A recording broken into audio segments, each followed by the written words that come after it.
Howdy folks, and welcome back to War Thunder with the mighty Jingles. It didn't take long for those Hawker Hunter replays to start coming in, did it? This is literally the day patch 1.53 came out.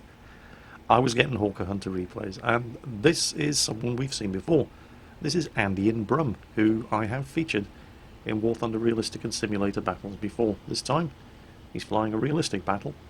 It's the preparation for a military exercise on Hokkaido map, which is a posh way of saying the British get to fight the Americans. And Andy is about to be overtaken by a Gloucester Meteor. Now, the Gloucester Meteor is the aircraft that was replaced in service by the Hawker Hunter, so you might be watching this and thinking, what the hell? The Meteor's faster than the Hunter. Well, yes and no. The Hunter had a much higher top speed, and it was a more powerful aircraft, but it was also a bigger and a heavier aircraft. So aircraft like the Gloucester Meteor, the F-86 Sabre and the MiG-15, small, light aircraft, could, from a standing start, get up to their top speed faster than the Hawker Hunter. But the Hawker Hunter's top speed, oh boy, this thing was quick. In fact, it was the only fighter aircraft in the Royal Air Force's inventory at the time that was capable of catching the English electric Canberra bomber. And we're going to be seeing a couple of those on this map, except they're the American version, the Martin B-57, which was built under license from English Electric. The first prototype of the Hawker Hunter, the P1067, first flew from Royal Air Force Boscombe Down on the 20th of July 1951, and it was powered by the brand new Rolls-Royce Avon 103 engine, which was equipped in the English Electric Canberra bomber. The second prototype was fitted with an upgraded Avon 107 turbojet, and Hawker's third prototype was powered by an Armstrong Siddeley Sapphire 101 axial turbojet engine. The reason for this was because Hawker didn't want to run into production bottlenecks due to the limited availability of Rolls-Royce's Avon engines, so Sidney Cam, Hawker's designer, ensured that the Hawker Hunter prototypes could be fitted with both types of engine. The Rolls-Royce Avon 100 series of engines were about as powerful as two of the Rolls-Royce Derwent engines that were fitted to the Hawker Hunter's predecessor, the Gloucester Meteor. And since they were axial turbofan jet engines, they had a much more narrow cross-section, which meant that you could actually fit them inside the fuselage of the aircraft rather than putting them in engine pods suspended from the wings, as in the Gloucester Meteor. The Avon engine wasn't without its problems, however. Oh, which we'll come onto in a moment, because AndyInBrum has just spotted the B-57. Now, the B-57 uses two of the same engine that the Hawker Hunter has, but obviously it's a bomber. It carries a bomb load, it's a bigger aircraft, and it's fast, but the Hawker Hunter can catch it. And there you go, there's his first kill. One Martin B-57 successfully shot down. Now, the Rolls-Royce Avon 100 series of engines were not without their problems. As I was saying earlier before, and he just bagged himself a B-57, they suffered from compressor stalls whenever the 30mm cannon in the nose were fired. And a compressor stall is what you get when the airflow into the engine intakes, as you can see there in the wing stubs, gets disrupted. In this case, as in the MiG-27, by hot gases generated from firing the cannons. They would get sucked into the engines and could, in a worst case scenario, result in an engine flameout. They initially solved this problem on the 100 series of Rolls-Royce Avon engines by a process known as fuel dipping. And it sounds complicated, but basically they just reduced the flow of fuel to the engines whenever the guns were fired. Not a very elegant solution, but it worked. The Royal Air Force, however, wanted even more thrust than could be produced by the Avon 100 series of engines, so Rolls-Royce went away and developed the Avon 200 series engine, which was almost a completely new design and had a brand new compressor, which put an end to the compressor stall problem. The Avon 203 produced 10,000 foot-pounds, which is 44.48 kilonewtons of thrust, and was the engine for the Hawker Hunter F6, the definitive version of the Hawker Hunter, although not the version of the Hawker Hunter that you see here in War Thunder. This is the Mark I. Meanwhile, Andy has just slotted himself onto the tail of another target. I'm not entirely sure what it was. I think it was another B-57. He's losing him momentarily in the clouds up ahead. Remember, Andy played this battle on the day the Hawker Hunter was introduced into War Thunder, so it's entirely possible that the B-57 and Canberra pilots do not yet realise that they are not the fastest kids on the block anymore.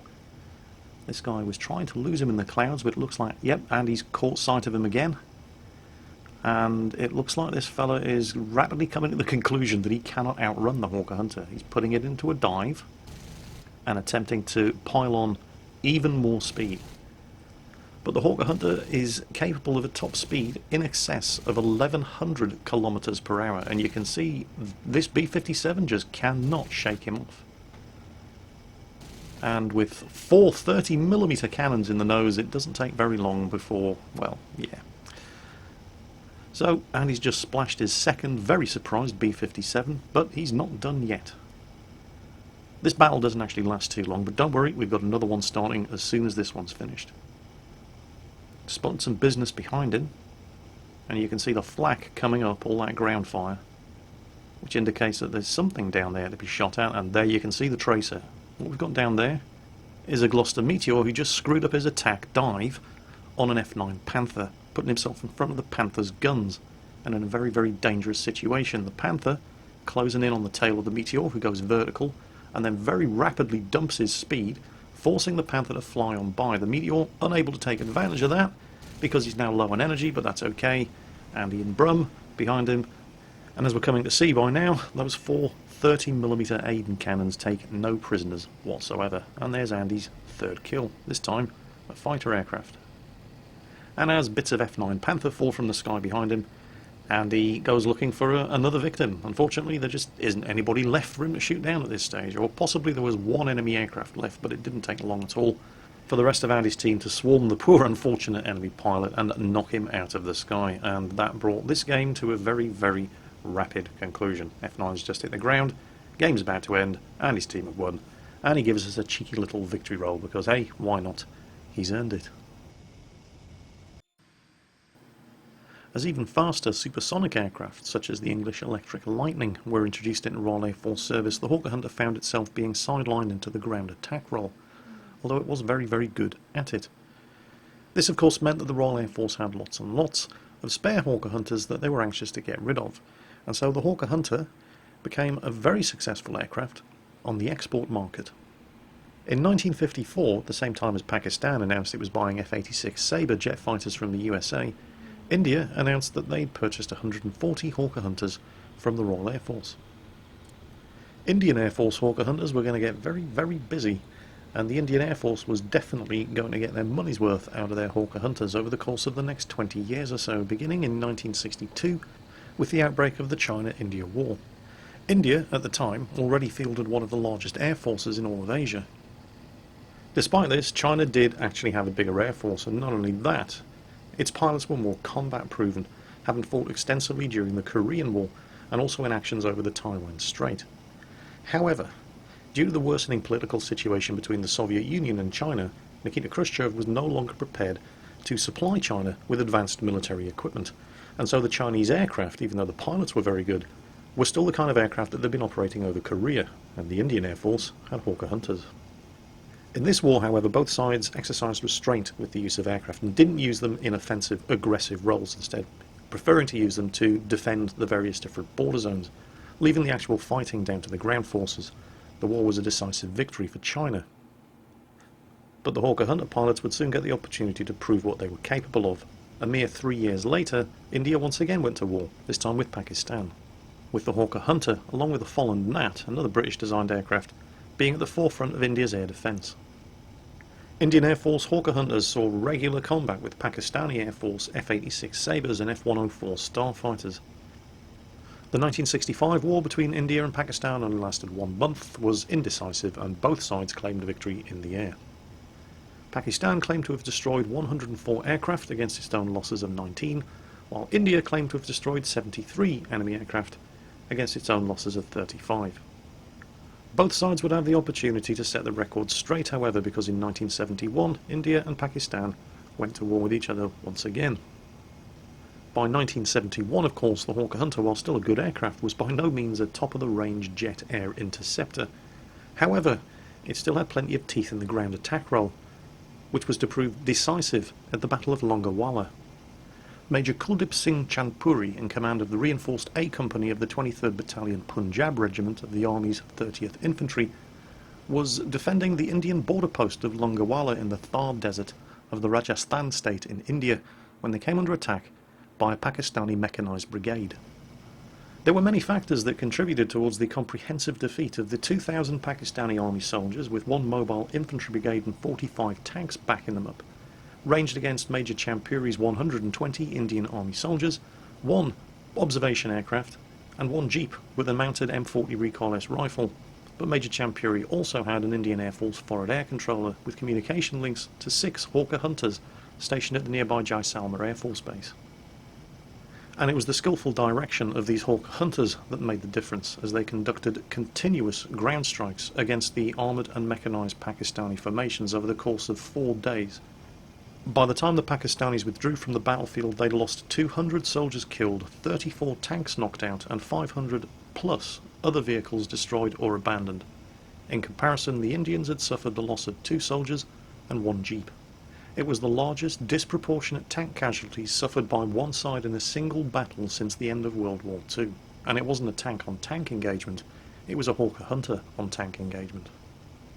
Meanwhile, back in War Thunder, AndyInBrum once again in his Hawker Hunter, and again on the first day of patch 1.53 going live and the Hawker Hunter being released on an unsuspecting public, he's found himself a MiG-15. Or at least, well, he's found the MiG-15. I can't see a thing down there. My eyes are just not what they used to be. Andy must have eyes like an eagle. He's definitely spotted something down there and he's committing himself to a dive. Building up speed and a lot of power, and oh, there he is. Yeah, I see him now. I think it is a MiG-15. MiG-15 has seen him, he knows he's coming, he's going into a climb, and he fires, misses, and check this out, the MiG loops, dives back down, and whoops! Well, there goes the MiG. And the Hawker Hunter seems strangely undamaged. I know I said this was a tough aircraft, but I don't think the real thing was quite that tough. I'm not entirely sure if that counted as a, you know, this is definitely a go home War Thunder you're drunk moment, but I'm not sure if that counted as a kill or a crash, because Andy did fire his cannons at the exact instant that the MiG collided with his nose cone, so possibly it was a kill, I'm not entirely sure, but either way, that's one MiG-15 down. The Swiss Air Force had a very, very long history with the Hawker Hunters as well, and not because they wanted to, because they just couldn't replace them.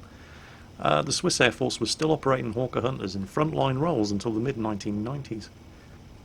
They're not really an Air Force you hear an awful lot about, are they? Oh, hang on a minute. He's just spotted a contrail, or some kind of vapour trail or smoke trail in the sky, which probably means more MiG-15s. So, okay, let's just follow the action for a moment. Once again, if there's somebody up there, I can't see him. But Andy definitely seems to know what he's doing.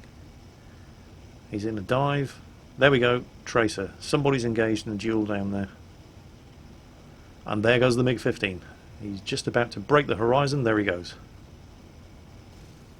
And he takes a couple of shots. And oh no, this is not good. You're never going to win a rolling scissors fight with a MiG. So he doesn't even try. Instead, he brakes, peels around. It's difficult to see exactly which way he's going when he's in thick white out from the cloud like that. But there we go. He's broken through the clouds, and oh crap, there's another one of them down there. Okay, 2-on-1 against 2 MiG-15s. No, let's not. Instead, he just piles on the speed. I mean, he built up a lot of speed in that dive where he broke contact from that MiG-15 above and to the rear of him, and he was doing over 1,000 kilometers per hour. And this is what the Hawker Hunter does best. Raw, unadulterated, blistering speed. Keeps checking behind him to see where those bandits have gone. There was a MiG-15 above and behind him in the clouds up there, and it looks like he thinks he's built up enough speed to be able to pull an Immelmann turn and rapidly change direction, gain a lot of altitude while still maintaining a healthy dose of speed, and try to turn the tables on his pursuer. That's assuming the MiG-15 is still pursuing him. It's kind of difficult to tell because once again we're in the base of the clouds and we can't really see him. Oh wait, hang on a minute. No, I can see them. They're down there in the sea. Oh, in fact, you can see the MiG-15 who was pursuing Andy and at high altitude has broken off, looped back, and he's now diving on 2 other aircraft that are engaged in a dogfight just above sea level. and they're starting to get awfully close. Andy sets himself up for an attack. What we've got down there is two MiG-15s bouncing one. I think he's an F-86 Sabre. And Andy's just slotted himself on the tail of one of the MiG-15s while the second MiG-15 comes in from the side, and he just manages to avoid him. And now what you have up ahead is one MiG-15 on the tail of what I believe is an F-86 Sabre. Now, Andy can't hang around here because that second MiG-15 that just zoomed past off his right-hand side is going to be trying to double back and slot himself in on Andy's tail. So he's going to have to try to deal with this MiG-15 as quickly as possible and turn this into a 2-on-1 fight with him and what I think is an F-86 Sabre up in front of him against the pursuing MiG-15. But look at the manoeuvre this F-86 pilot pulls in order to get this MiG off his tail. Look at that.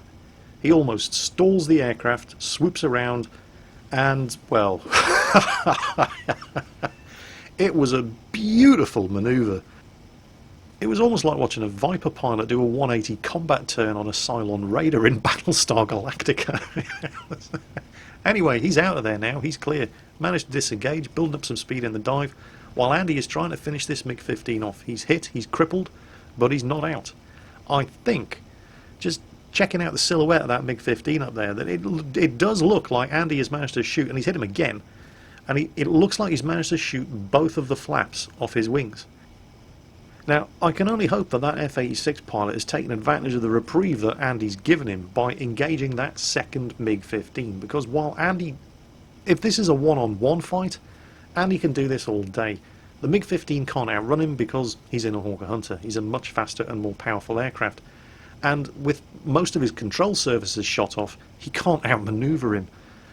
However, that's only good when you're in a one-on-one fight. When you're turning and burning at low altitude and low speed and low energy like this, if there's a second MiG-15 around, oh, another hit, surely he's got him by now, and the MiG-15 breaks apart in midair. Cumulative structural damage, he just couldn't keep flying. But where's the other MiG-15? I can only assume that the F-86 went to engage him, because while engaged in a low altitude, low energy, turning and burning fight like that, you're a sitting duck if the enemy pilot has a wingman nearby.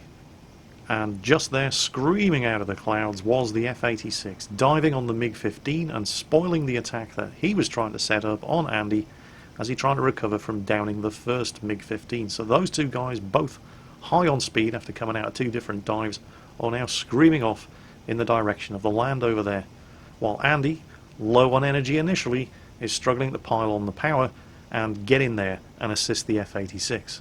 It's not going to take him long to catch up, but for the moment, the F-86 has that MiG-15 all to himself. While Andy's catching up, I do recommend, if you have the time, go onto YouTube and look up some documentaries about Hawker Hunters in the Swiss Air Force, because it's like watching a James Bond villain. The Swiss actually built airfields inside mountains. Seriously. Airstrips inside mountains with blast doors covering the entrance. It's like watching some James Bond shit. But, oh, okay, hold on, something critical just happened up ahead.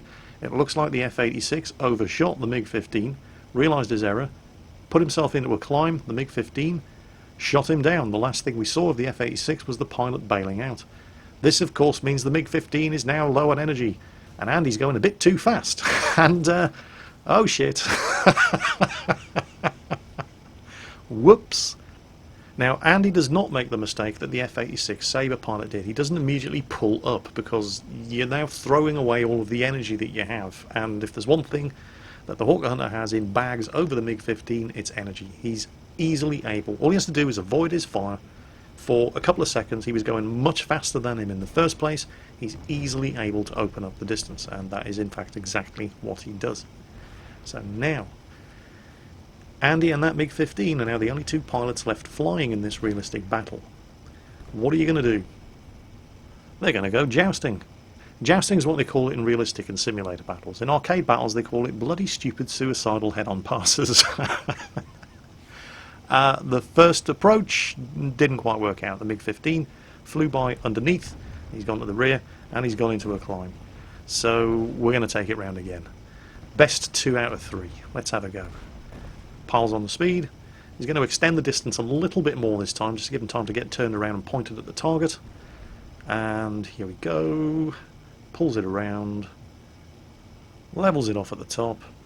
and stabilizers. He's got plenty of lead time on this MiG-15 now. You can just see him there diving out of the clouds, building up as much speed as he possibly can as Andy sets up to swat him out of the sky with these 4 30mm Aiden cannon.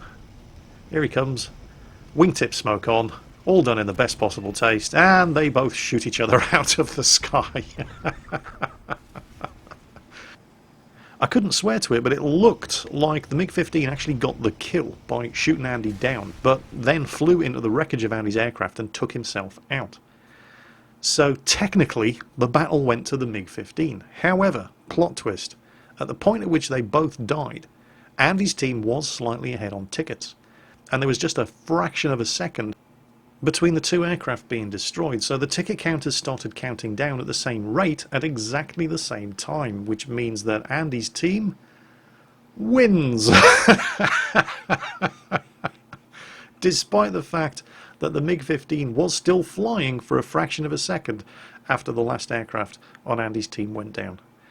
That's AndyInBrum, 2 replays in the Hawker Hunter, the new British aircraft introduced into War Thunder in patch 1.53. Thank you very much, Andy, once again, for sending some absolutely cracking replays in. I hope you guys enjoyed it, and as always, take care, and I'll catch you next time.